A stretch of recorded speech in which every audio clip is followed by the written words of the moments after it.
রবি নামের এই ছেলেটি ফ্লাইং কার অর্থাৎ উড়ন্ত গাড়ি আবিষ্কার করে পুরো দেশকে তাক লাগিয়ে দিয়েছে। উত্তরাখণ্ডের আলমোড়ার বাসিন্দা রবি টমটা আজ সারা দেশের গর্ব। আর অবাক করার বিষয় হলো, ইনি কোনো প্রথাগত ডিগ্রি ছাড়াই অসম্ভবকে সম্ভব করে দেখিয়েছেন।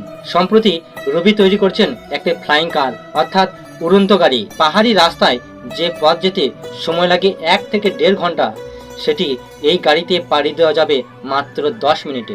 শুধু তাই নয়, তিনি বনকর্মীদের জন্য বানিয়েছেন জিপিএস সমৃদ্ধ স্মার্ট স্টিক, যা বনপথে হারিয়ে গেলে লোকেশন ট্র্যাক করতে সাহায্য করবে এই স্টিকটি। আর এছাড়াও তিনি তৈরি করেছেন ইলেকট্রিক পাম্প এবং মিনি ট্র্যাক্টর। এর আগে তিনি একটি হাওয়াই জাহাজও তৈরি করেছিলেন, সেটি তার গ্রামের পুরনো বাড়িতে পড়ে আছে। রবির এই অসাধারণ আবিষ্কারের জন্য উত্তরাখণ্ডের মুখ্যমন্ত্রী এবং এভিয়েশন মিনিস্টার তাকে অভিনন্দন জানিয়েছেন। আর তার এই সাফল্য প্রমাণ করে যে শেখার ইচ্ছা থাকলে ডিগ্রি কোনো বাধাই নয়। এই রবি আজ লাখ লাখ মানুষের অনুপ্রেরণা। ইন্টারনেটের সঠিক ব্যবহার আপনার জীবন বদলে দিতে পারে। হরে কৃষ্ণ।